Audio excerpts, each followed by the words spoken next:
Pour commencer le sermon, pour introduire le sujet d'aujourd'hui, allons au psaume 68, verset 20. Psaume 68, verset 20. Psaume 68, verset 20.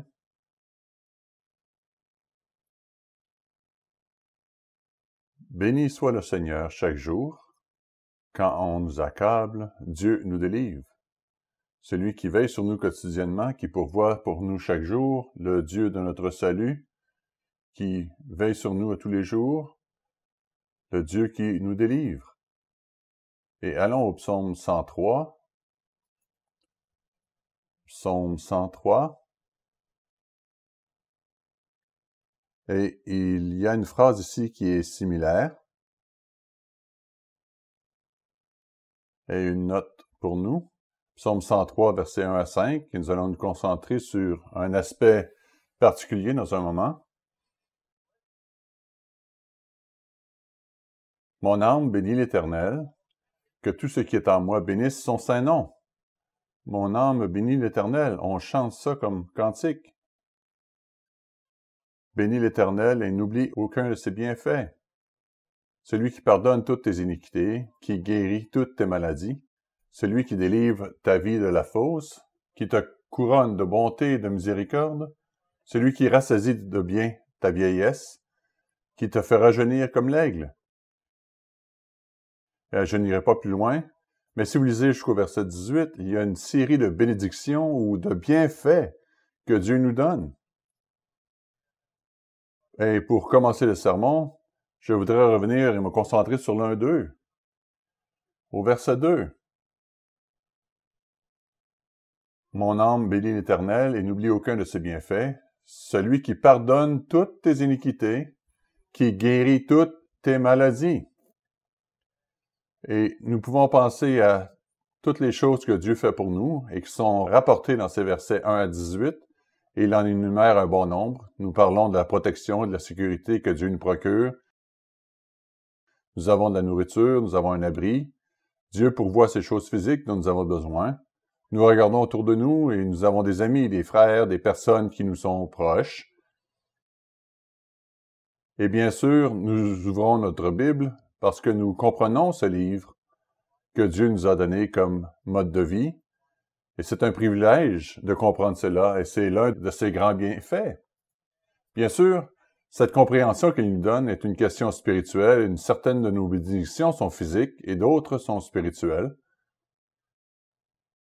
Et dans le cas particulier de la guérison, dont j'aimerais parler aujourd'hui, elle est physique, mais elle comporte certainement des connotations spirituelles, des éléments spirituels. La guérison est l'un des grands bénéfices que Dieu nous accorde en tant que son peuple. La promesse d'être notre guérisseur. Ainsi, dans le sermon, cet après-midi, je voudrais expliquer le sujet de la guérison.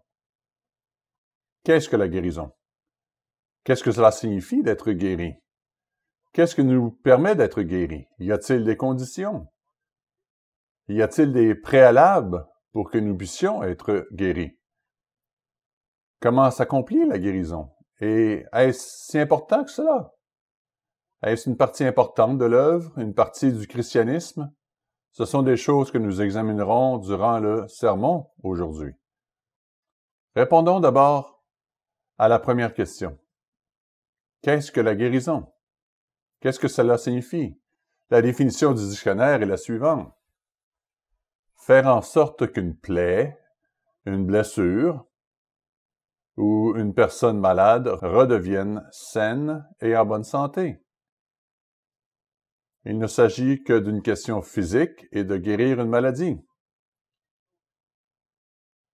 Mais pour nous, ce terme a une signification beaucoup plus riche et profonde. La version biblique que j'ai rédigée est la suivante. La guérison est l'intervention directe de Dieu dans notre bien-être, dans notre santé, de manière miraculeuse. J'espère que nous réalisons que lorsque nous demandons une onction, que nous demandons à Dieu de nous guérir, nous demandons un miracle. Nous demandons à Dieu de changer quelque chose tel qu'il existe actuellement dans notre corps à un statut différent, de changer quelque chose qui ne fonctionne pas de la manière dont il l'a conçu, pour que cela fonctionne de la manière dont il l'a conçu. Vous demandez à Dieu d'accomplir un miracle dans notre vie. Il nous dit dans Deutéronome 32, verset 39, vous pouvez simplement le noter, Deutéronome 32, verset 39, Dieu nous affirme « Je suis Dieu, il n'y en a point d'autre ». Il précise ensuite « Je blesse ». Cela signifie que parfois il punit, il y a des nations, des gens, des individus que Dieu a blessés, a punis. Mais il dit aussi « Je guéris ». Dieu est notre guérisseur. Nous devons agir et prendre soin de nous-mêmes, mais lorsque quelque chose dans notre corps ne fonctionne pas comme il le devrait, Dieu est notre guérisseur. J'en viens aux exemples de l'Ancien Testament, et je m'y référais simplement parce que ce sont des exemples familiers. Dans l'Ancien Testament, nous trouvons des récits très spécifiques où Dieu est miraculeusement intervenu pour changer le corps de quelqu'un, comment il fonctionnait, pour arranger ce qui n'allait pas. Allons en Nombre 12. Nombre 12, versets 10 à 13. Nombre 12, versets 10 à 13. Il s'agit du récit où, après que Marie et Aaron se soient plaints de l'autorité de Moïse sur eux, Marie est devenue lépreuse. Et nous trouvons ensuite l'exemple au verset 13 où Moïse a prié et a demandé à Dieu de la guérir immédiatement. Dieu est intervenu, il a enlevé la lèpre. Elle a dû sortir du camp pendant 7 jours, mais Dieu est intervenu dans ce cas particulier et a enlevé la blessure, la malédiction en fait, qui l'avait rendue lépreuse. Vous trouvez aussi dans 2 Rois 5, versets 13 à 15, 2 Rois 5, 13 à 15, le récit de Naaman venant voir Élisée pour être guéri. Élisée était connu comme quelqu'un qui pouvait faire cela. Il s'y rend donc, puis Élisée lui dit de se plonger 7 fois dans le Jourdain pour que sa lèpre disparaisse. Et au début, Naaman se plaint de la méthode, mais il se dit, pourquoi ne pas l'essayer? Cet homme est un homme de Dieu. Puis, il est dit qu'après avoir fait exactement ce qu'Élisée lui a dit de faire, la lèpre est disparue et Naaman revint et dit à Élisée, « Je sais maintenant que tu es un serviteur de Dieu. » Dans 1 Roi 17, nous trouvons un récit au sujet d'Élie. Il est dit d'aller et de loger chez une veuve. Et dans les versets 17 à 24, 1 Roi 17, 17 à 24, pendant qu'il loge chez la veuve et qu'il fait son travail, le fils de la veuve meurt. Elle se plaint, bien sûr. Pourquoi aurait-il permis que cela arrive ou pourquoi cela devrait-il arriver? Et Dieu utilise alors Élie pour qu'il prie pour le fils. Et Dieu intervient et restaure la vie du jeune garçon. Dieu a clairement le pouvoir de faire cela. Dans les 3 cas, Moïse prie pour sa sœur, Élisée est utilisé pour expliquer à Naaman comment la guérison peut avoir lieu.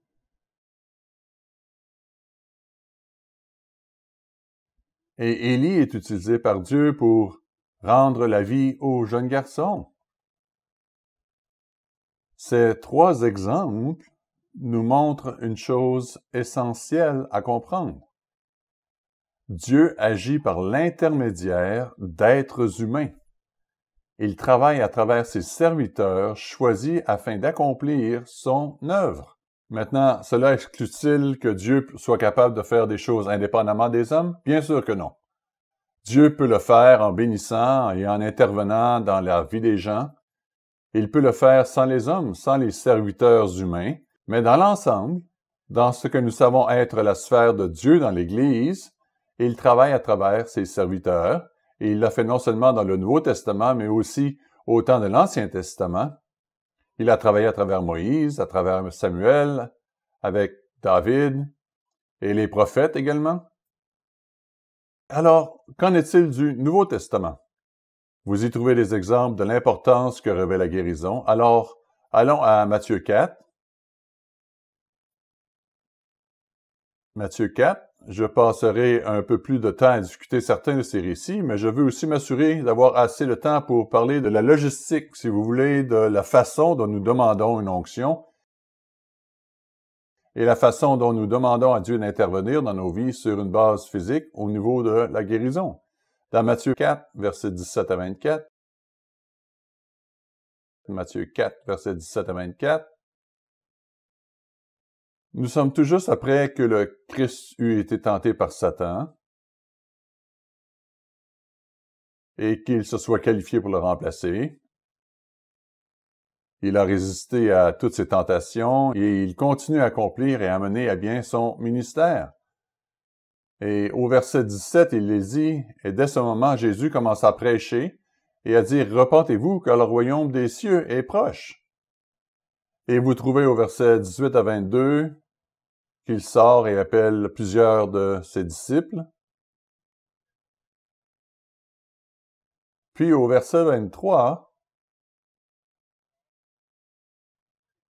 Jésus parcourait toute la Galilée, enseignant dans les synagogues, prêchant la bonne nouvelle du royaume et guérissant toute maladie et toute infirmité parmi le peuple.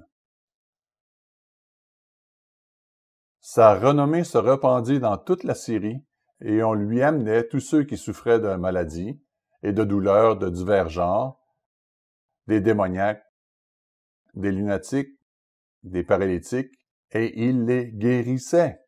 Maintenant, dans ces versets, aucun chiffre n'est jamais donné, mais les récits montrent clairement que le Christ a guéri beaucoup de gens, de nombreuses maladies différentes,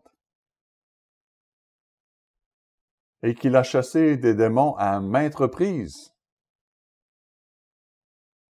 L'exemple qu'il a donné et l'influence qu'il a eue sur les personnes avec lesquelles il est entré en contact ont dû impressionner les êtres humains,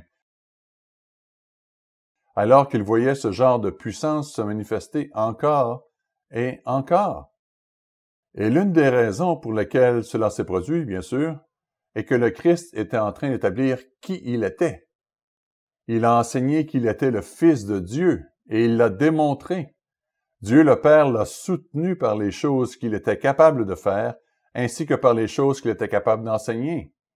Il enseignait aux gens qu'ils devaient se repentir. Il prêchait également que de servir Dieu signifiait obéir aux commandements, et il prenait aussi soin de son peuple.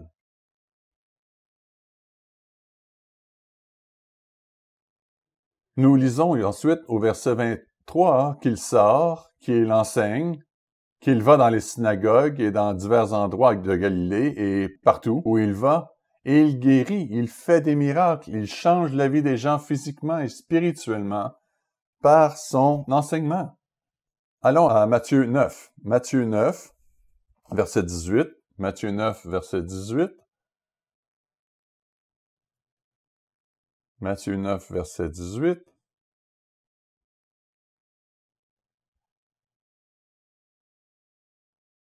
Nous allons commencer ici au milieu de l'histoire. Et tandis qu'il leur adressait ces paroles, voici, un chef arriva, se prosterna devant lui et dit, « Ma fille est morte il y a un instant, mais viens, impose-lui les mains et elle vivra. » Donc, ce que le Christ était capable de faire et avait fait a évidemment influencé les gens à penser, quand j'ai un problème, quand j'ai une maladie grave, je peux aller voir Jésus-Christ. Continuons au verset 23. Lorsque Jésus fut arrivé à la maison du chef, il vit les joueurs de flûte et la foule bruyante. Il leur dit, « Retirez-vous, car la jeune fille n'est pas morte, mais elle dort. » Et il se moquait de lui. Et quand la foule eut été renvoyée, il entra, prit la main de la jeune fille et la jeune fille se leva. Le bruit s'en répandit dans toute la contrée. Ainsi, il a ramené une personne morte à la vie et montre le genre de puissance qu'il a, non seulement pour accomplir des miracles où les maladies des gens disparaissent, mais aussi pour réellement redonner la vie à quelqu'un. Et il s'agit ici d'une partie importante de son ministère. Quelle est la pertinence de ce que Dieu fait avec l'humanité? Verset 35, et le Christ poursuit. Et Jésus parcourait toutes les villes et les villages, enseignant dans les synagogues, prêchant la bonne nouvelle du royaume et guérissant toute maladie et toute infirmité. Quelles que soient les plaintes, quelles que soient les réalités physiques pour des dizaines, des centaines, peut-être des milliers de personnes, le Christ était là, intervenant afin de montrer qui il était. C'était clairement une question de compassion pour beaucoup des gens qui n'étaient pas appelés à ce moment-là. Peut-être ne comprenaient-ils pas toutes les choses que vous et moi comprenons aujourd'hui, mais parce qu'ils étaient son peuple, ils étaient sa création. Jésus-Christ avait beaucoup de compassion pour eux. Reportez-vous à Marc 6. Marc 6, le Christ avait cette responsabilité et a accompli ce devoir. Dans Marc 6, et le verset 7, nous trouvons le récit où il donne maintenant cette puissance à ses serviteurs. Marc 6, verset 7. Verset 7, alors il appela les 12, et il commença à les envoyer 2 à 2, en leur donnant pouvoir sur les esprits impurs. Maintenant, souvenez-vous qu'à ce stade, ils ne sont que des disciples, ils ne sont pas apôtres. C'est bien avant le jour de la Pentecôte. Mais parce que le Christ était Dieu dans la chair, il avait certainement le droit et la capacité de donner ce genre de puissance à ses serviteurs. Verset 12. Ils partirent et ils prêchèrent la repentance. Ils avaient appris, ils avaient suivi l'exemple et les œuvres de Jésus-Christ, et ils savaient que leur travail consistait à faire les mêmes choses que le Christ lui-même avait fait. Donc, verset 12, ils partirent et ils prêchèrent la repentance. Verset 13, ils chassaient beaucoup de démons, et ils oignaient d'huile beaucoup de malades, et ils les guérissaient. Dans ce récit, nous voyons que, jusqu'à présent, c'est la première fois où l'huile est mentionnée. Ils soignirent d'huile beaucoup de malades et ils les guérirent. Lorsqu'il est dit « ils les ont guéris » ici, nous comprenons que ce n'était pas littéralement eux. Les disciples ne guérissaient pas les gens, mais ils étaient des instruments à travers lesquels Dieu agissait et c'est Dieu qui guérissait. Dieu est notre guérisseur, il n'y en a pas d'autre. Et il n'y a pas d'autre Dieu qui puisse faire les choses que notre grand Créateur peut faire. Ces récits nous parlent de prêcher l'Évangile, de faire l'œuvre, mais aussi de l'accès que nous avons à la guérison.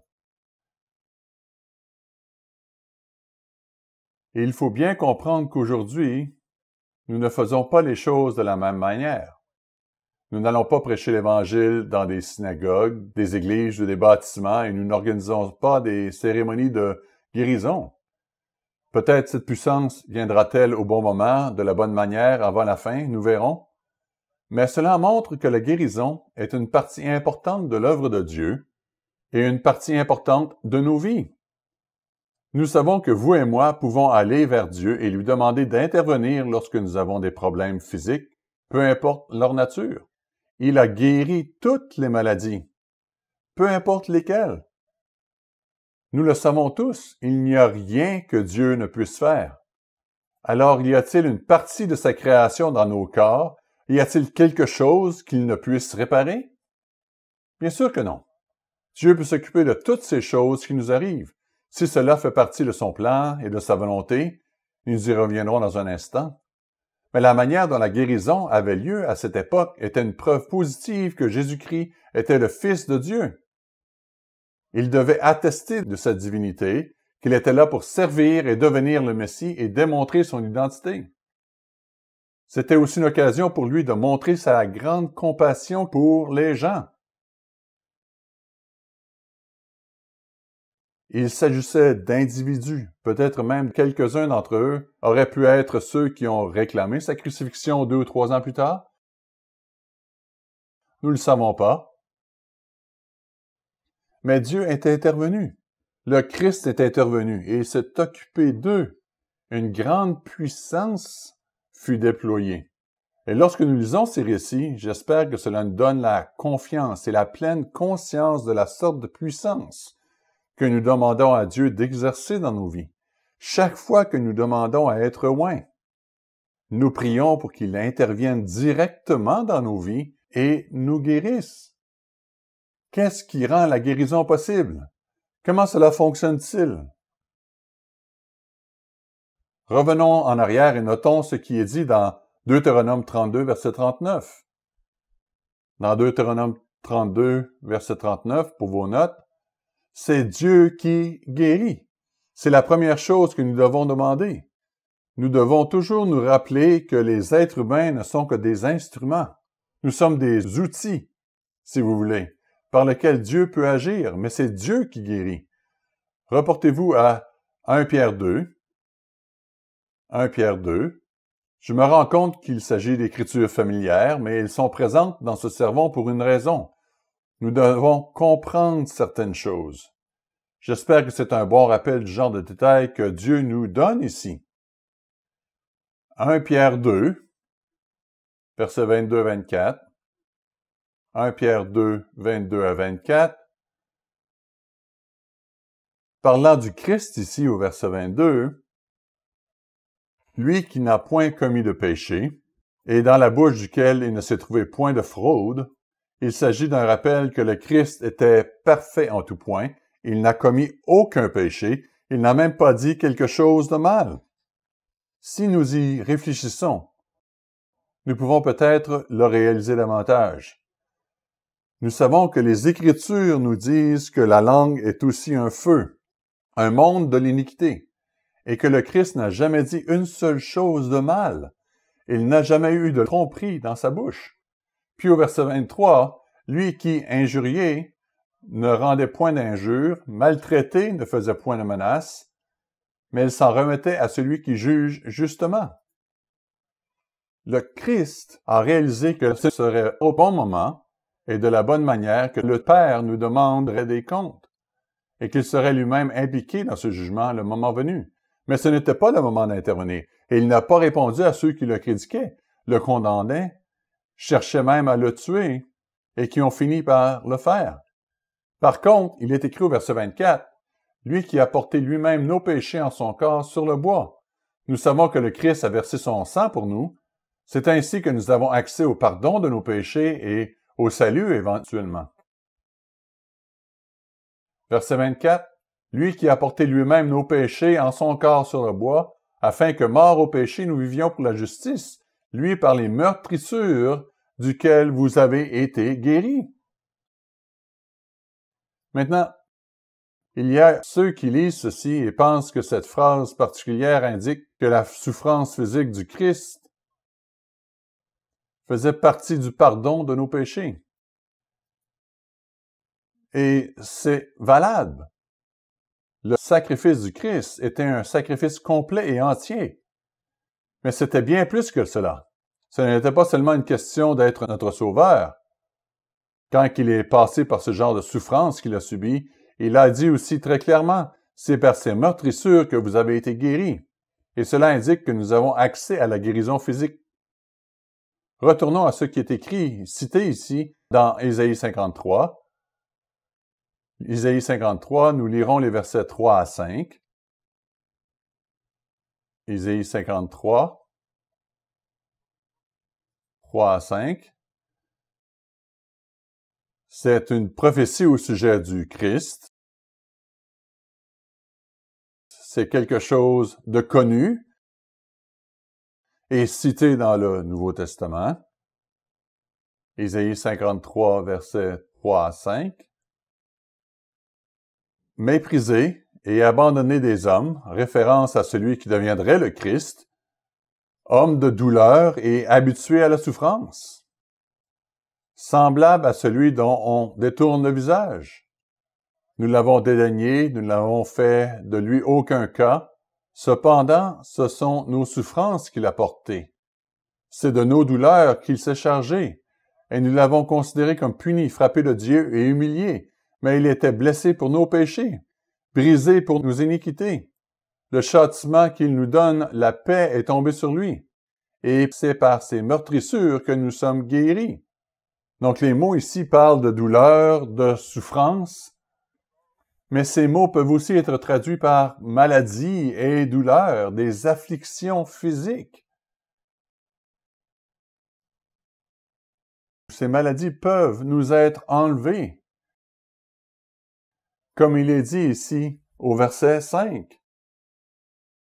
Par ces meurtrissures, nous sommes guéris, en soulignant que c'est par les souffrances physiques que Christ a enduré, bien plus que vous et moi ne pouvons le comprendre, franchement, que nous sommes guéris. La Bible nous dit, tant son visage était défiguré, quelle était exactement la profondeur de ses blessures et combien de souffrances le Christ a-t-il enduré? Nous pouvons essayer de l'imaginer, mais puisqu'il a été défiguré plus qu'aucun homme, il a évidemment grandement souffert. Par cette torture physique, par cette agonie, par les douleurs qu'il a traversées, il devenait l'instrument par lequel vous et moi avons accès à la guérison de nos maladies, nos blessures et nos souffrances. Vous savez, parfois nous nous sentons mal, mais Dieu a conçu notre corps de telle sorte qu'avec du repos et des soins appropriés, en faisant les choses comme il faut, nous nous rétablissons. La maladie peut parfois disparaître. En fait, vous et moi, à l'occasion, avons dit « Je ne me sens pas bien, mais on n'appelle pas un ministre pour être oint. » Nous attendons et nous attendons pour voir à quel point nous sommes vraiment malades. Nous avons tous notre propre barème pour cela. À quel moment sommes-nous suffisamment malades pour demander d'être oints? Où se situe ce seuil? Ce seuil n'est pas le sujet du sermon, il varie pour chacun de nous. Cependant, quel que soit le problème, le sacrifice de Jésus-Christ était clairement assez grand pour permettre à des centaines de personnes, lorsque vous lisez ces récits, ce qu'il a fait dans son ministère, des centaines, voire des milliers de personnes d'être guéries miraculeusement. Et depuis les 2 millénaires d'existence de l'Église, Dieu a guéri. Nous sommes environ 200 personnes ici. Si nous devions compter combien de fois l'un d'entre nous a été guéri, cela ferait des milliers, j'en suis sûr. Si nous sommes dans l'Église depuis assez longtemps, certains d'entre nous peuvent regarder en arrière et dire avoir été guéris des dizaines et des dizaines de fois. Le sacrifice physique du Christ était suffisant pour rendre la guérison disponible à ceux à qui ce sacrifice allait être appliqué. Là encore, il y a de ceux qui sont pas aussi dogmatiques sur ce fait que les meurtrissures du Christ sont là pour que nous soyons guéris. Reportons-nous à Matthieu 8. Matthieu 8.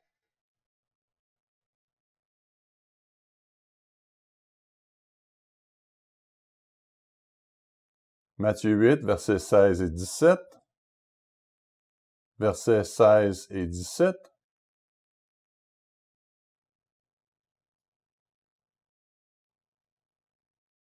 Nous trouvons ici une confirmation définitive, à savoir que nous avons accès à la guérison à raison des souffrances endurées par le Christ.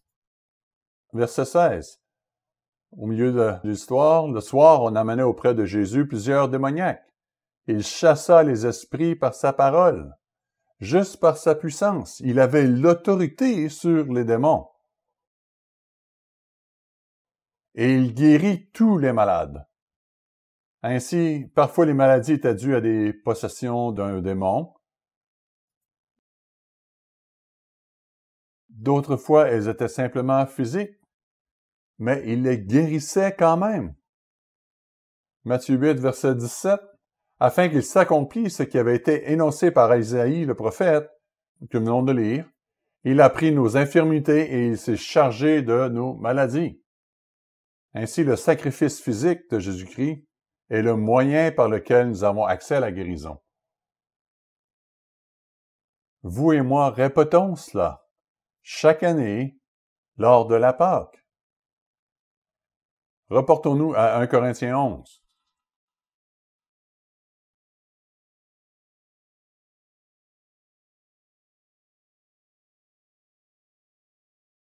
Quand nous demandons à être oints, quand nous demandons à Dieu de nous guérir, nous lui demandons d'appliquer ce sacrifice en notre faveur,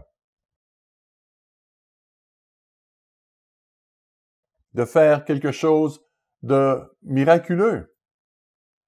Vous savez, parfois je pense, et en évaluant même ma propre vie, à quel point nous prenons cela à la légère. On peut être en train d'être oint et ne pas penser à ce qui est dit ici au verset 23 et 24. 1 Corinthiens 11, 23-24.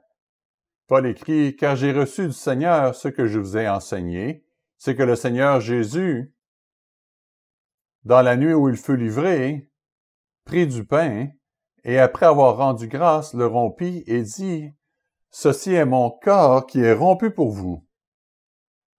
Faites ceci en mémoire de moi. » Comme je l'ai dit précédemment, oui, ce corps brisé fait partie du sacrifice total du Christ. Chaque fois que vous et moi demandons à Dieu de nous guérir, nous lui demandons de prendre ce sacrifice physique que le Christ a fait et de l'appliquer à notre bien-être. Nous lui demandons d'honorer le sacrifice que le Christ a fait en notre nom. C'est une chose qui donne à réfléchir. C'est l'une des grandes bénédictions à laquelle vous et moi avons accès. Et j'espère que nous l'apprécions. Dieu a planifié tout cela. Parce qu'en concevant notre corps et son fonctionnement, il savait que tôt ou tard, nous nous casserions quelque chose. Nous ferions quelque chose qui nous rendrait malades ou nous blesserait. Nous sommes négligents. Nous ne dormons pas assez, nous mangeons peut-être les mauvais aliments ou nous mangeons trop de bons aliments. Toutes sortes de raisons expliquent nos afflictions physiques. Après toutes ces années et ces millénaires depuis Adam et Ève, certaines choses concernant nos corps ne sont pas tout simplement comme au moment de la création. Les choses sont différentes. Nos corps ne fonctionnent plus aussi bien. Nous héritons de problèmes d'une manière ou d'une autre. Mais Dieu dit qu'il s'occupera de ces choses. Il interviendra pour nous si nous nous tournons vers lui. Donc, y a-t-il des conditions, y a-t-il des prérequis pour que Dieu intervienne, pour qu'il applique les meurtrissures du Christ en notre faveur? Remarquons ici dans 1 Corinthiens 11, versets 28 à 30. Et j'y ai fait référence en parcourant les versets 23 et 24. Mais Paul nous dit ici, au verset 28 et 29, que chacun donc s'éprouve, s'examine soi-même. Et il s'agit ici de la Pâque en général.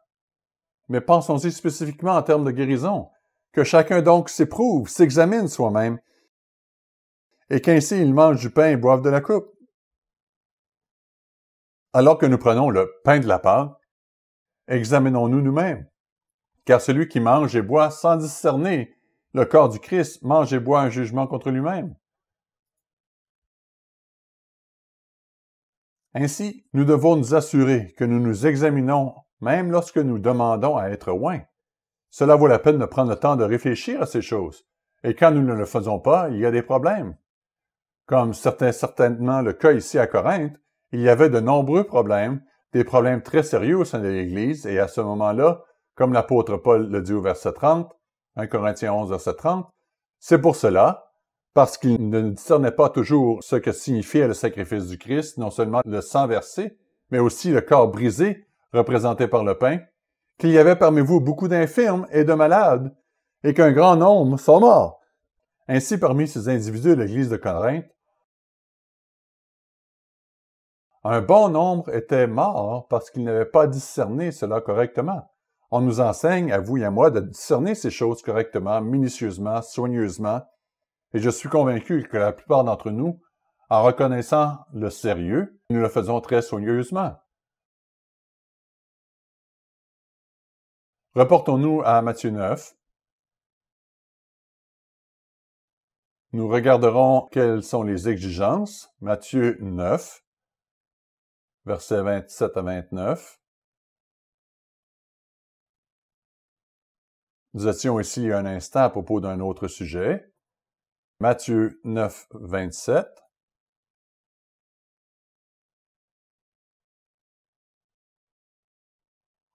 Matthieu 9, 27.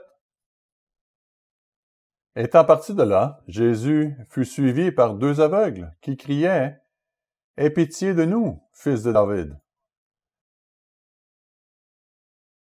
Lorsqu'il fut arrivé à la maison, les aveugles s'approchèrent de lui et Jésus leur dit « Croyez-vous que je puisse faire cela? »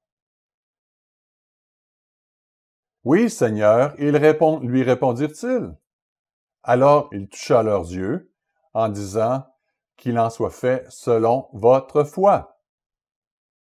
Nous pouvons voir clairement ici que la foi est une condition préalable. C'est une condition pour que vous et moi soyons guéris quand nous demandons à être oints. Nous devons venir devant Dieu avec foi. Et je n'ai aucun doute qu'il n'y ait personne ici qui doute que Dieu peut guérir. Dieu peut guérir. Il peut enlever les afflictions mineures et il peut enlever les afflictions mortelles. Beaucoup d'entre nous en ont fait l'expérience dans nos vies et dans celles de nos familles. Peu importe de quoi il s'agisse, il peut le faire. Et ici, les aveugles avaient entendu les histoires qui avaient été racontées au sujet du Christ, et ils demandent « Peux-tu faire cela pour nous? » Et la question était « Aie pitié de nous, montre-nous ta compassion, montre-nous ton amour. »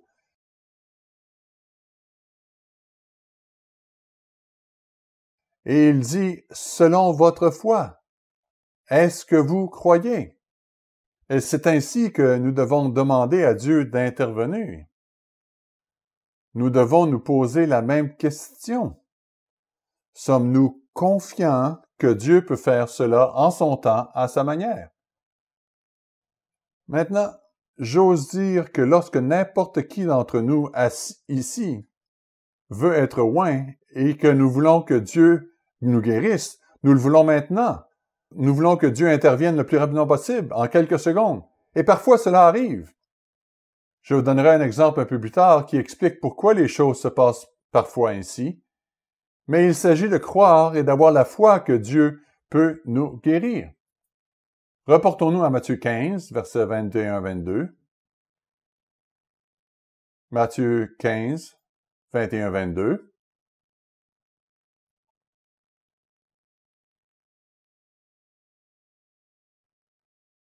Nous avons ici l'exemple de la femme cananéenne. Verset 21. Jésus étant parti de là, se retira dans le territoire de Tyr et de Sidon, et voici une femme cananéenne qui venait de ce contrée lui cria « Aie pitié de moi, Seigneur, fils de David, ma fille est cruellement tourmentée par le démon. » Elle demande au Christ de chasser ce démon. Nous comprenons qu'il y avait une raison pour laquelle le Christ n'intervenait pas immédiatement, et c'était parce qu'il y avait été envoyé au peuple d'Israël. Mais il répond au verset 24, « J'ai été envoyé qu'aux brebis perdues de la maison d'Israël. » Mais elle vint se prosterner devant lui, disant, « Seigneur, secours-moi. » Il répondit, « Il n'est pas bien de prendre le pain des enfants et de le jeter aux petits chiens. » C'est une déclaration qui est très, très forte. Pourquoi prendrais-je quelque chose qui est destiné au peuple choisi, les Juifs, pour le donner aux chiens? Et au verset 27, « Oui, Seigneur, dit-elle, mais les petits chiens mangent les miettes qui tombent de la table de leur maître. » Elle n'a pas été offensée par ce que le Christ a dit. Elle a été humble face à ce que le Christ a dit. Et elle a transformé cela, si vous voulez, en sa propre réponse. Oui, ce n'est pas la façon dont cela fonctionne normalement, mais Seigneur, aie pitié de moi. Ce n'est peut-être pas la façon dont cela fonctionne normalement, mais s'il vous plaît, comprends combien cette demande est désespérée et combien elle est nécessaire. Elle était très humble. Et Jésus lui dit au verset 28, « Femme, ta foi est grande. Ta foi est grande. » Il n'y a aucune raison de penser qu'elle comprenait tout ce qu'il fallait faire pour être chrétien. Elle voulait simplement que celui qui pouvait faire sortir le démon de son enfant le fasse. Elle était désespérée. Mais elle avait la foi nécessaire pour faire cette chose miraculeuse, pour que cette chose miraculeuse puisse se produire, que le Christ puisse le faire. C'est une histoire assez étonnante. Il serait embarrassant d'être en quelque sorte rejeté au départ, et pourtant, parce qu'elle croyait qu'il pouvait faire ce miracle, elle le reconnut comme le Seigneur. Puis le Christ dit, « Ta foi est grande. » Donc, je vais sortir de la norme, je vais sortir de la structure principale de ma mission, et je vais faire ceci. Vous êtes-vous déjà demandé si Dieu guérit ou non ceux qui ne sont pas dans son Église lorsqu'il prie? Dans le passé, dans l'Église universelle de Dieu, je travaillais dans le département du courrier. Il y avait des individus qui appelaient ou écrivaient et demandaient à être oints. Et comme nous allons le voir dans quelques minutes, un linge joint leur était envoyé. Beaucoup de ces personnes, j'en suis sûr, ne sont jamais venues à l'Église. Dieu ne les a pas appelés directement. Mais nous savons aussi par les récits, par ce que les personnes ont dit, que les gens ont été guéris parce qu'ils avaient la foi et que Dieu a choisi d'avoir envers ces personnes le même genre de compassion et de miséricorde que le Christ a manifesté pendant son ministère. Il est donc sorti de la norme. En matière de foi, c'est très important. Retournons à Matthieu 9. Matthieu 9. Matthieu 9. Versets 1 et 2. Pour commencer. Versets 1 et 2 et 7. Matthieu 9, 1. Jésus était monté dans une barque, traversa la mer et alla dans sa ville. Et voici, on lui amena un paralytique couché sur un lit. Jésus, voyant leur foi, dit au paralytique, « Prends courage, mon enfant, tes péchés te sont pardonnés. » Et au verset 7, il dit ici, « Et il se leva, et il s'en alla dans sa maison. » Parfois, nos maladies sont dues à nos péchés. Certaines choses spirituelles, certaines choses physiques que nous faisons, qui ne sont pas appropriées pour maintenir une bonne santé. Le Christ a dit que nous pouvons être pardonnés de nos péchés. Et quand les péchés sont pardonnés, nous sommes guéris. La sanction de ce que vous avez fait disparaît. Si l'un d'entre vous a fait quelque chose de mal, et cela a entraîné une affliction, une maladie, une blessure, alors nous pouvons être pardonnés pour cela, et c'est le moyen par lequel nous sommes guéris, en supposant que nous ayons la foi, parce que la foi a également un rôle à jouer. La foi est requise. Et dans le cas de péché que nous avons commis, nous devons nous repentir et nous pouvons être pardonnés. Allons à Jacques chapitre 5.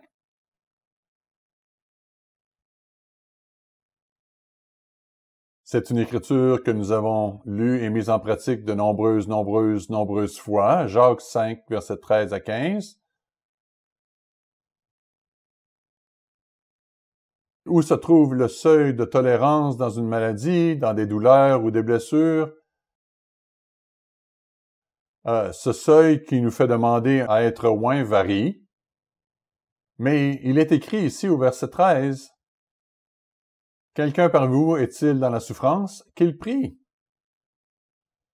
Il y a des choses dans nos vies que nous devons changer. Ce sont simplement des questions de vie chrétienne, des difficultés, des défis. Nous prions à ce sujet. Verset 13. « Quelqu'un est-il dans la joie? Qu'il chante des cantiques. » Versets 14 et 15. « Quelqu'un parmi vous est-il malade? Qu'il appelle les anciens de l'Église et que les anciens prient pour lui en loignant l'huile au nom du Seigneur. » La prière de la foi sauvera le malade et le Seigneur le relèvera. Et s'il a commis des péchés, il lui sera pardonné. Il y a beaucoup d'informations importantes dans ces 3 versets. Il nous dit que si nous sommes malades, nous devons demander une onction à un ministre. Franchement, ça devrait être la première chose que nous faisons. Nous sommes malades? Quelle est la réaction? Nous appelons le ministre pour être oint. Nous demandons à Dieu d'intervenir officiellement. Nous demandons formellement à ceux qui nous guérissent. C'est la première chose que nous devrions faire. Puis il nous dit que nous sommes oints avec de l'huile et au nom de Jésus-Christ. C'est au nom par l'autorité de Jésus-Christ que cela doit se faire. Encore une fois, ce n'est pas l'homme qui guérit. On utilise l'huile, mais ce n'est pas l'huile qui guérit. L'huile est un symbole, simplement un symbole, un moyen. L'homme est simplement un instrument. Les mains de cet homme ne sont pas spéciales. Mes mains ne sont pas spéciales. N'importe quelle main des ministres sont seulement des mains humaines. Mais ce sont les mains que Dieu utilise. Et ce qui est important ici, c'est de demander une onction. Ensuite, il est écrit au verset 15, « Et la prière de la foi sauvera le malade. » Que nous venions à Dieu dans la foi. C'est notre foi, ma foi. La foi du ou des ministres qui font l'onction. Vous savez, s'il y en a plus qu'un, c'est bon. Mais la foi de l'individu qui reçoit l'onction, ainsi que la foi des ministres qui font l'onction, croyant que Dieu peut intervenir et interviendra en son temps et en sa manière. Et il nous dit encore ici au verset 15, « Et s'il a commis des péchés, il lui sera pardonné. » Quand la personne est pardonnée, elle sera guérie. Donc, nous devons nous demander, selon les circonstances, « Pourquoi suis-je malade? Qu'est-ce qui a provoqué cela? Comment ai-je pu me retrouver ici, dans ce lit, avec de la fièvre, avec des douleurs? Ai-je fait quelque chose pour provoquer cela? » Nous devons examiner soigneusement dans notre esprit, dans notre vie, et nous repentir en conséquence devant Dieu. Si un péché fut commis, nous devons nous repentir, cela fait partie de la guérison. Donc, si nous sommes malades, nous devrions demander une onction. Et, vous savez, si un traitement médical est nécessaire, et cela peut être évident, prenons-le. Il ne s'agit pas d'un sermon contre la médecine, contre les médecins. Il s'agit de trouver le bon équilibre sur ces questions. Nous allons en discuter un peu plus dans un moment. Mais si un traitement médical est nécessaire, faites cela après avoir demandé une onction. Vous savez, la rapidité avec laquelle vous êtes oint n'a pas d'importance. Demandez. Puis si vous avez besoin, si c'est vraiment urgent, vous allez chercher des soins médicaux, ce qui est approprié. Parce que vous avez fait la demande, Dieu n'a pas besoin de l'huile pour agir. Il n'a pas besoin des mains d'un ministre pour que la guérison ait lieu. Ce que Dieu veut savoir, c'est si oui ou non nous allons mettre nos vies, notre bien-être physique entre ses mains, et si, quoi qu'il arrive, nous savons que Dieu est en charge. S'il s'agit d'une urgence, si c'est vraiment une urgence, un accident de voiture, des os cassés, et que vous ayez besoin de soins médicaux immédiatement, alors allez-y et demander l'onction dès que c'est faisable, dès que c'est possible. Une des choses que je voudrais mentionner, c'est qu'en termes généraux, nous ne devrions jamais laisser Dieu en dehors du tableau. C'est une phrase que M. Meredith a utilisée dans la brochure à laquelle je vais me référer dans un instant. Dieu guérit-il de nos jours? Ne laissez jamais Dieu hors du tableau. Il est celui qui peut intervenir, quel que soit le problème. Nous recevons aussi des demandes pour des prières par la congrégation.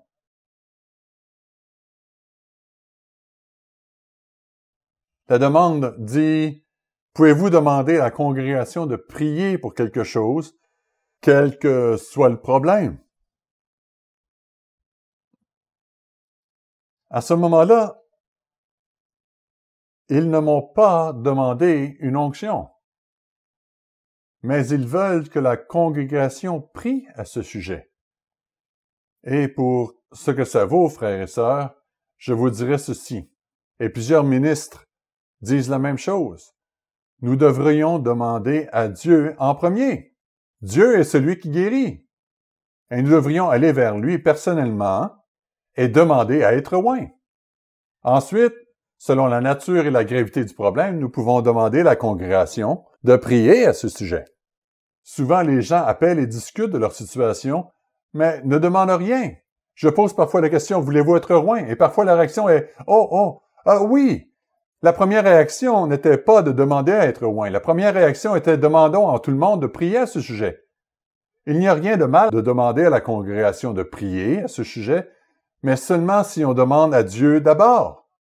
Et ensuite, en fonction de la gravité de la situation, nous allons demander à la congrégation de prier. Franchement, tout n'est pas d'une ampleur ou d'un enjeu suffisamment important pour demander à toute l'Assemblée de prier. C'est à la discrétion de chacun. Nous pouvons en discuter. Nous savons que toutes les choses ne sont pas vraiment sérieuses et qu'il s'agit d'un simple mal de ventre. Ce sont deux niveaux différents, mais nous devons demander d'abord à Dieu d'intervenir. Où les gens demandent-ils des prières lorsqu'ils sont malades? En passant, je suis heureux que M. Dave Simon n'a pas demandé combien d'entre nous savaient ce qu'était TikTok. J'en avais entendu parler, mais c'est un des médias sociaux. Mais où les gens font-ils des demandes de prière? Ils vont sur Facebook en premier. Ils vont sur Instagram en premier. Non, il faut que ce soit Dieu qui soit en premier. Nous devrions demander à Dieu et ensuite mettre quelque chose sur les médias sociaux. La première réaction que nous devrions avoir, si nous sommes malades, c'est de demander à Dieu de prendre soin de nous, le mettre en premier, l'inclure d'abord et avant tout. Nous avons un exemple auquel je vais faire référence. M. Meredith y fait référence dans la brochure au sujet de ce qui se passe si on ne tient pas compte de Dieu. Cet exemple se trouve dans 2 Chroniques 16, verset 12. Ici, il est question d'Essa qui ne consulta pas Dieu, il consulta les médecins et il finit par mourir. Ce n'est qu'un seul exemple de combien il est important de mettre Dieu en premier dans nos vies. Apparemment, il n'est jamais allé voir Dieu. Il était seulement allé voir les médecins. Et certes, obtenir l'attention médicale appropriée est quelque chose que nous devrions faire, mais nous devons mettre cela dans la bonne perspective et faire les choses de la bonne manière. Revenons maintenant au livre des Actes. Acte 19. Acte 19.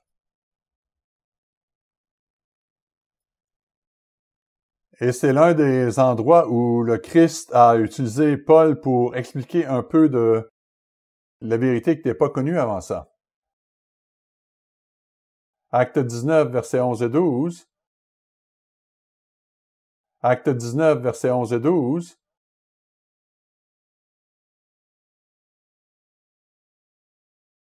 Lorsque nous lisons ceci, nous sommes tout heureux de ce que Dieu nous a montré quelque chose ici au sujet de l'onction et comment cela peut fonctionner quand le ministre n'est pas vraiment à portée de main et qu'il y a une alternative. Verset 11. Et Dieu faisait des miracles extraordinaires par les mains de Paul. Nous devons demander à Dieu d'accomplir un miracle. Et Paul fit cela. Il exerçait cette responsabilité. Il faisait ce devoir. Verset 11. Au point qu'il appliquait sur les malades des linges ou des mouchoirs qui avaient touché son corps, et les maladies les quittaient, les esprits malins sortaient. Et nous utilisons ces Écritures comme support biblique pour expliquer pourquoi nous utilisons des linges joints. Il n'est pas dit ici qu'il y a de l'huile, mais nous usons ce qui était dit dans Jacques au sujet de l'huile pour des onctions, et donc la pratique de l'Église est de prendre un petit carré de tissu avec une touche d'huile, et nous le mettons dans une enveloppe avec une lettre d'instruction sur la façon dont il doit être utilisé, et nous l'envoyons à ceux que nous ne pouvons pas aller oindre. Ce que je voudrais souligner ici, c'est la question de l'utilisation appropriée des linges joints. Il n'est pas rare, en fait, je dirais même que c'est parfois la majorité des demandes qui se déroulent comme suit. L'appel arrive et dit « Pourriez-vous m'envoyer un linge joint? » Oh, mais pourquoi? Eh bien, je suis malade ou autre, mais pouvez-vous m'envoyer un linge joint? La personne n'a pas demandé une onction au ministre. Et pourtant, c'est ce que nous devrions faire.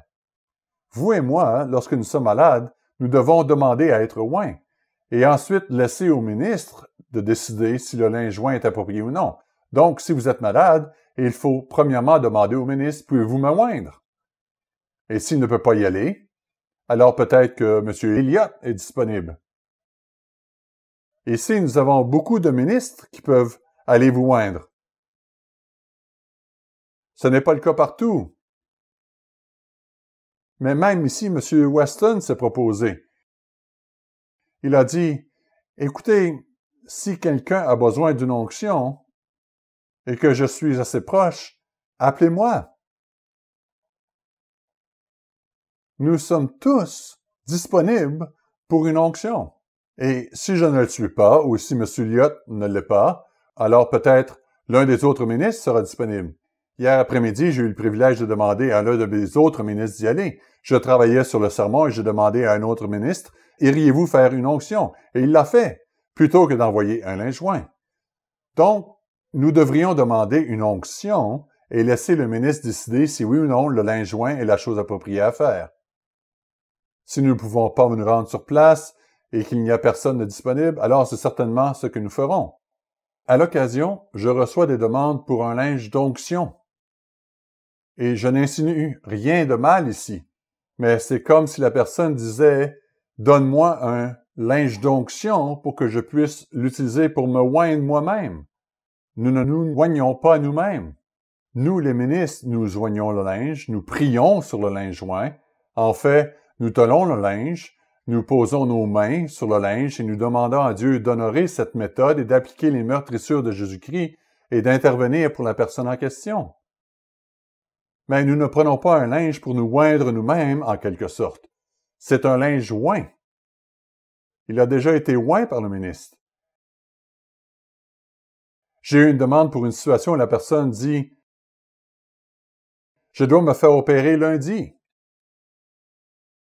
J'aimerais être oint. » Ma réponse est «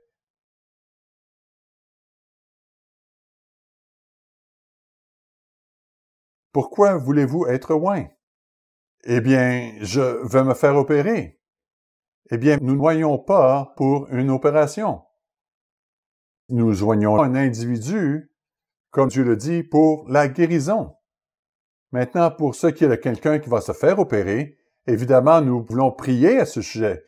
Nous prions pour que Dieu guide tout le processus. Mais nous n'oignons pas le médecin pour que ses mains travaillent bien. L'onction est pour la guérison. Nous pouvons le faire avant l'opération ou après l'opération et demander à Dieu de prendre soin de ce qui ne va pas, de faire pour nous individuellement ce que Dieu seul peut faire, de faire pour nous ce que le médecin ne peut pas faire. Ainsi, nous faisons les choses de manière appropriée. C'est simplement une question d'état d'esprit.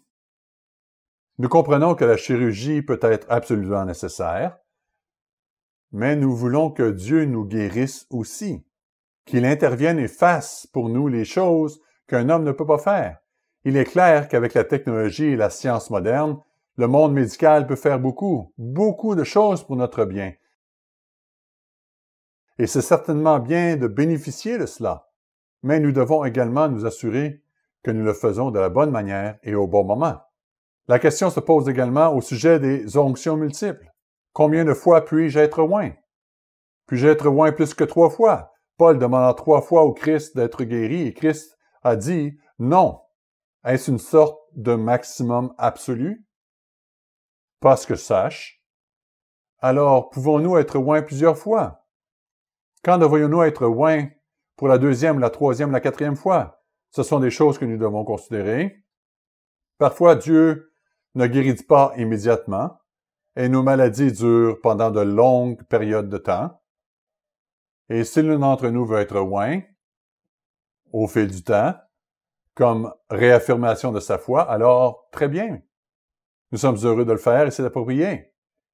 Si les symptômes changent et si d'autres choses ressortent, eh bien, on doit être oint pour ces choses-là aussi. Alors oui, on peut être oint pour cela aussi. Parfois, la situation se dégrade et on veut que Dieu intervienne encore. Nous demandons à nouveau et c'est bon. Parfois, il s'agit juste de soulager la douleur. Si Dieu n'enlève pas la maladie pour l'instant, pour quelle raison que ce soit, pouvons-nous simplement recevoir une onction pour un soulagement de la douleur? Absolument.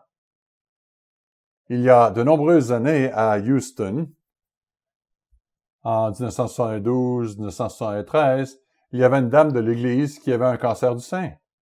Et pendant la brève période où j'étais là, seulement 1 an, j'ai eu de multiples demandes d'elle, parfois à 1 ou 2 heures du matin, demandant de demander à Dieu d'intervenir.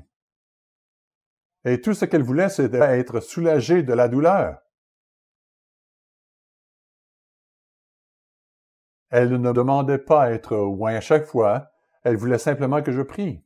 Elle appelait un autre des anciens à l'occasion, mais elle appelait simplement pour demander que l'on prie. Et nous faisons cela, et je pense que pour d'entre nous, ministres, gardons un téléphone près de nos lits. J'ai normalement le luxe de pouvoir me rendormir si je suis réveillé au milieu de la nuit, mais cela n'a pas d'importance. Nous sommes certainement disponibles pour le faire. De multiples onctions peuvent être appropriées, mais parfois, comme je le dis, il suffit d'appeler le ministre et de demander que l'il prie. C'est une chose appropriée à faire. Vous pouvez aussi le demander à vos amis personnels, à votre famille. Il y a aussi un autre domaine pour lequel nous recevons parfois des demandes de prière par la congrégation, c'est pour nos proches. C'est une question de pratique. Et j'ai revu cela et j'en ai discuté avec ceux qui sont au-dessus de moi. Qu'en est-il de demander des prières pour nos proches? Si l'on prend tous les membres de nos familles, on parle d'un grand nombre de personnes. Et ce sont des gens que nous ne connaissons tout simplement pas. Nous demandons donc que les prières par la congrégation se limitent à la famille immédiate, à vos enfants, vos parents, vos frères, vos sœurs, et tout ceci est approprié. Nous comprenons que vous êtes vraiment très proche de cette personne malade et ce que nous demandons alors à Dieu, c'est d'intervenir dans la vie et le bien-être de cette personne en votre nom, au nom de la personne qui est dans l'Église. Nous devrions dire « Je te demande au nom de Monsieur un tel ou Madame un tel, qui est ton serviteur, pour leur bénédiction, pour leur bénéfice, voudrais-tu, Dieu ici, intervenir pour un des membres de leur famille? » Il est certainement acceptable de demander à d'autres frères de prier personnellement pour les autres membres de votre famille élargie, mais pour ce qui est de la prière par la congrégation, nous demandons de la limiter à la famille immédiate. Puis, nous en venons au fait que Dieu ne promet pas exactement quand et comment il nous guérira. Parfois, il intervient rapidement, parfois immédiatement. Je suis sûr que plusieurs d'entre nous, ministres, avons fait l'expérience où, littéralement avant que nous nous levons de nos genoux, la douleur était partie et ne revient pas. Je me souviens d'une de mes premières onctions que j'ai faites après avoir été ordonné ministre. C'était un nouveau couple. Et c'est fréquemment le cas lorsque les gens sont nouveaux dans la foi, que Dieu intervient très rapidement pour eux d'une manière puissante, parce que cela édifie leur foi. C'est un encouragement montrant qu'ils sont au bon endroit, qu'ils servent Dieu. Quand la guérison se produit rapidement, cela bâtit la foi. Et parfois, la réponse est « pas tout de suite ». Nous devons attendre. Attendre. Nous devons attendre un certain temps. Parfois, nous devons attendre longtemps. Dieu dit simplement « pas pour l'instant ». Dépendant de la gravité de la situation, cela peut être une véritable épreuve. Parfois, il peut aussi attendre pour des choses moins graves. Par exemple, quelqu'un fut loin pour qu'une verrue disparaisse. Elle n'a pas disparu. Elle n'a pas disparu pendant 1 ou 2 ans. Et d'après ce que je comprends de l'histoire, la personne a juste prié en disant « Père, j'attends toujours. J'attends toujours. » Et le lendemain matin, la verrue était disparue. Je suis sûr que certains d'entre vous ont des histoires similaires, où vous allez vers Dieu et vous devez attendre. Et c'est l'une des situations où nous développons la patience et où nous construisons ce que nous appelons la persévérance, en attendant que Dieu intervienne, et cela ne vient pas tout de suite. Et comme dans l'exemple de Paul, la réponse est non. Pas dans cette vie. Dieu nous donnera un corps spirituel et toutes ces choses physiques, ces problèmes, ces maladies disparaîtront. Toutes les cicatrices de notre humanité disparaîtront. Nous voulons tous que cela arrive plus tôt que tard, mais la réalité est que Dieu ne guérit pas tout à chaque fois parce que nous avons été désignés pour mourir à un moment donné. Dieu ne guérit pas tout. Si nous sommes malades, si nous avons abusé de notre corps pendant longtemps, il ne nous donne pas un nouveau corps, n'est-ce pas? Nous devons parfois vivre avec les conséquences de ce que nous avons fait dans nos vies physiques. Que devons-nous faire à part être loin? Le vieil adage dit que la prévention est le meilleur remède. Donc, en conclusion, j'aimerais vous encourager à penser à prendre soin de votre santé, à faire les choses que vous savez être bénéfiques pour votre bien-être physique. Il n'est jamais trop tard pour prendre de bonnes habitudes. Il n'est jamais trop tard pour commencer de bonnes habitudes qui vont être bénéfiques pour votre bien-être physique.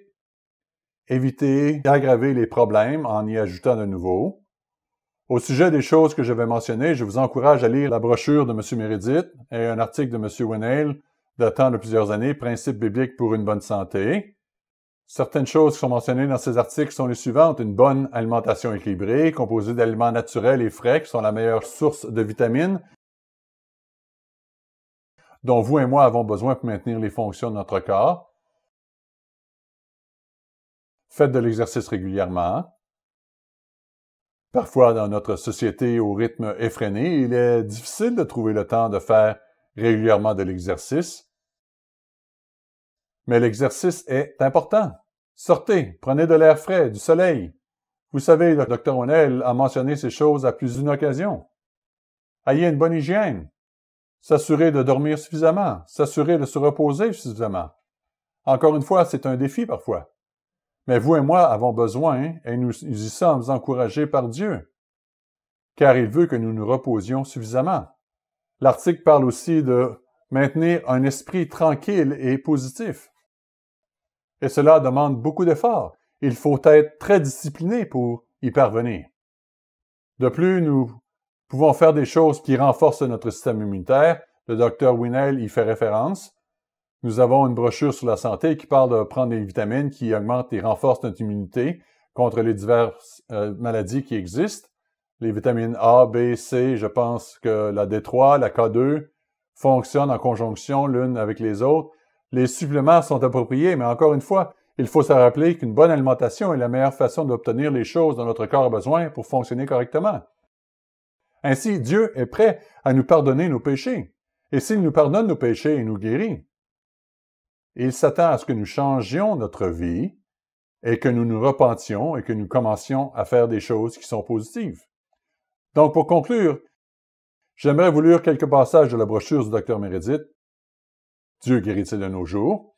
Il parle de trouver notre équilibre à la page 16. À la page 16, il y avait beaucoup de choses que les médecins et les dentistes peuvent et devraient souvent faire pour nous. Dans certains cas, comme pour des blessures, des os brisés, des hémorragies internes et des brûlures graves, il y a des choses nécessaires et justes que les médecins sont capables de réaliser. Tout ce que l'homme tente de faire pour son semblable n'est pas forcément mauvais. Il est certain que beaucoup de professionnels de la santé aident des millions de gens chaque jour. N'oublions pas cela. Beaucoup de spécialistes de la santé exercent leur métier avec dévouement et sincérité pour soulager leurs prochains, et ils méritent d'être appréciés et cités pour ce qu'ils font. D'un autre côté, à notre époque moderne, une grande partie de la société ignore Dieu et va à l'autre extrême, en laissant le Dieu vivant complètement en dehors du portrait. Nous ne voulons pas faire ça, mais il souligne que tout vrai chrétien doit trouver son équilibre sur cette question. Et ensuite, à la page 23, il est écrit « Le véritable chrétien impliquera Dieu dans tous les domaines de sa vie quotidienne, y compris la guérison. En cas de maladie, chaque véritable chrétien doit implorer Dieu pour sa propre guérison, celle de ses enfants ou celle de ses bien-aimés. Ensuite, en fonction de son degré de compréhension et de foi, il réfléchira à la décision de recourir ou non à l'assistance de médecins ou d'un professionnel compétent. Et même, dans ce cas, il devrait demander avec ferveur que Dieu intervienne en amont, au-delà de ce qu'un homme est capable de faire. Dieu est notre guérisseur. C'est lui qui a promis de prendre soin de nous et de nous délivrer de nos afflictions physiques, au point que le Christ était prêt à mourir et à souffrir. Peut-être plus que vous et moi ne pouvons le comprendre, souffrir physiquement, afin que nous puissions être guéris. Le Christ a fait plusieurs milliers de guérisons. Quand et comment il le fera sera selon sa sagesse et sa volonté. Revenons à Psaume 116.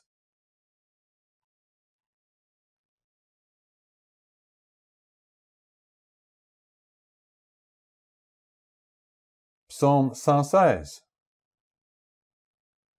Psaume 116, versets 12 à 14.